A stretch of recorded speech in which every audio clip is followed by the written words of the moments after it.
Welcome everyone to part 10 of Conley Stinger 609 drag boat project. Well, this video is due to the response on some of the people on YouTube that suggested I needed to have an assembly video before the Boise Roadster show. So this is what this video is going to be about. I took some random photographs as I was building the boat. I couldn't do a bunch of videos of the build. There was just too much going on. So what I've done is took a series of photographs. It's not all the photographs, but this will give you a good idea of what went through to assemble the boat. Okay, so let's get started. So in the first picture here, you'll see here that's the boat at the bottom of the boat there, and you know that's the bottom. Then the next picture, you'll see where I've installed the transom plate. So the transom plate now is installed in that photograph. So you can see that transom plate is installed, and you can see the polished struts for the props.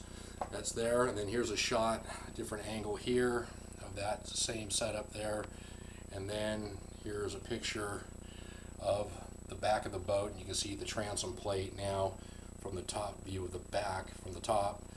And then you'll see the next picture is the actual rudder linkage for the boat installed. Then after that, the next picture is you'll notice here that's the servo that actually operates the parachute release. So there's that servo, which is, like I said, is tucked in and hidden away where you can barely see it. You can't actually see it when the boat's assembled, but it's back there. And then there's a next picture there. You can see that there's the servo that operates the rudder, and the rudder shaft linkage arm there as well. And the next picture here, you see there, that's the actual servo and starter switch that engages the Conley Stinger 609 engine. So that's that, and that's located in the right front sponson. Inside, you can't see that either. And then here's another picture. Next shot is that's the actual throttle servo. There's the throttle servo in the left front sponson. And then you also can see there off to the left side of the photograph, you can see those are the two return lines that go into the storage tank for the oil. So those are return lines coming into the oil tank.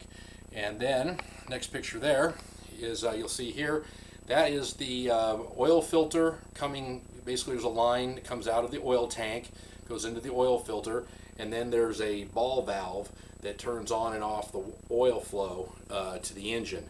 And here's another shot of it down here, and there's some lines showing coming out there. Those are the return lines and feed lines for the oil to the oil tank. Then this picture here is still see the oil filter, but if you look up above the oil filter there, and you'll see some wires here. I'll zoom in a little closer there. That's the actual ignition module. The ignition module is mounted upside down in the bottom of the boat. So if the boat does take on any water, the ignition module is literally out of the water for at least 2 inches, 2.5 inches. So that's a good place for the ignition module.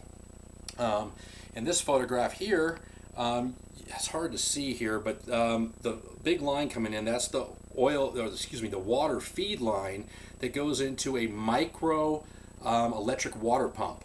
Okay, an electric water pump is being used because a traditional water-cooled engine, the water level has to be higher than the intake of the engine, the intake manifold. Well, that doesn't work in this boat, so I have to be able to get water basically force-fed to the mechanical pump, so that's what this is for. This picture here will show a little bit better, but that little micro electric 12-volt electric water pump actually makes 33 gallons an hour of flow. It comes out of it's a hot water pump from an espresso machine.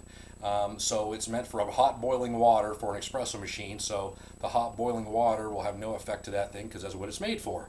And like I said, it does put out 33 gallons an hour, so there's plenty of water coming to the mechanical pump, and the mechanical pump can take the water as it needs it and circulate it through the engine and then return it back to the tank. And then here's the next picture here. That's the inner splash shield installed. You see also there's the evacuation tank for the engine, lines plug into that, and you can also see the 2 cables coming out for the parachutes. And then here's another shot of that, basically showing the other side of the evacuation tank and parachute cables. Then the next picture here, there's the parachutes actually mounted on the back. You can see that there. Here's another angle from the other direction, and there's the parachutes, parachute mount. It's all together there. Then here's another shot. There's the boat hull itself, and then you see the stringer with the engine sitting in the background, sitting there right next to it, and that'll go into the boat. Then the assembly of the capsule. In this picture here, I had already installed the micro servo that operates the ignition switch. So that's installed in the back there, where you see where the digital gauges go in the back of the capsule, and you see the roll cage and etc. Then the next picture here shows some assembly that's gone down, and you can see I haven't put the capsule lid on yet, so the struts are aiming in the wrong direction, but you see there's a tachometer now, steering wheel with the anodized grips and stuff for the steering wheel, seat belts, everything's installed there. Here's another shot of that, of the capsule, and once again you can see the switches in the back and the digital gauges that go in the back of the capsule for RPM, volts, water temperature. And then here's a shot with the capsule lid actually installed. Still no windshield yet. And then you see the helmet laying in the seat, and then here's the helmet with the oxygen hose hooked to it that goes to the oxygen tank, which you could see in that previous photo 2 over. And then after the windshield was installed, I took a shot of it from this angle here, and you can see the tachometer really well, and you can see the struts and all the countersunk bolts going in that hold the windshield in. And then here's a little bit more of a close-up there of what you can see looking close into the top. So there's that. And then I took a picture of the fairing hanging on the back of the capsule, so you can see that now. And that's basically a completely assembled capsule and fairing there. And then the back, then after the props were installed, got the props in, and the rudder blade is in that picture, and the rest of the linkage is hooked up for the throttle, for the rudder assembly. And then here's a shot coming down here. There's a little bit of a glare coming from the window on these pictures. I hope you still can see these pretty well. But there's the back of the engine. You can see a little bit of the cable coming down on the left side there, coming down. That's the throttle cable. Then it goes into the tube. Like I said, it's got a liner in it. It goes up to the left front sponson for the servo to operate the throttle. And then there's the transfer case and V-drives. And then here's a shot of it actually in the boat.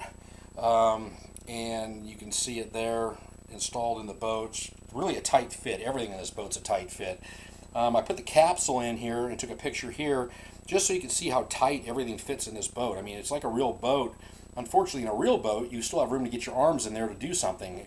In this thing, it's so tight I can barely get tweezers in there.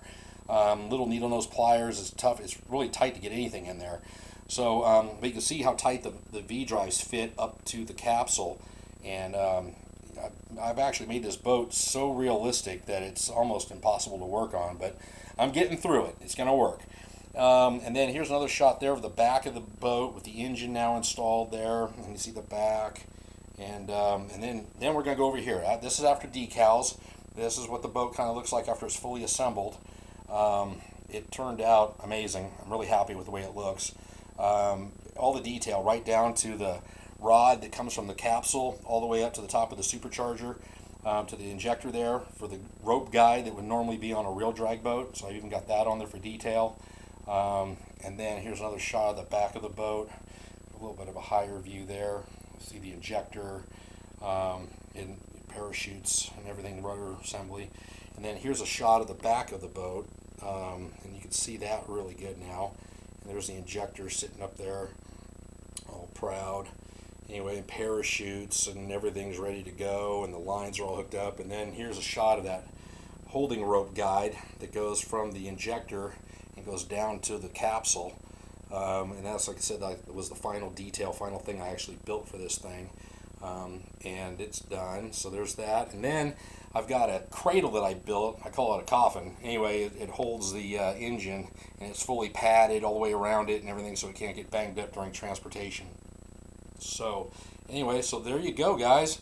That's just a quick video here showing of what this thing, what this boat's turned into, what it looks like. The next video is going to be coming from the Boise Roadster Show. I'm going to have these videos up as quickly as I can. I've been trying to get this boat built, get it ready for the show. Just between working and still trying to earn a living, I'm really running myself out of time here. So anyway, the boat's ready. This is actually the day before the Roadster show, and next video will be coming from the Roadster show. I'll be shooting that the next day or so. So anyway, everyone, there you go. It's done. It's assembled. The only thing I got to do is fire this bad boy up after the Roadster show. Unfortunately, at the Roadster show, they won't allow the boat to be fired up in the indoor venue. Fire marshal says no way to that. So there'll be a video after the Roadster show, the engine running in the boat, and then finally the boat in the water. So there's more videos to come. But anyway, there you go, guys. This is it. It's assembled, fully decaled. All the custom decals turned out really good. The paint job looks amazing.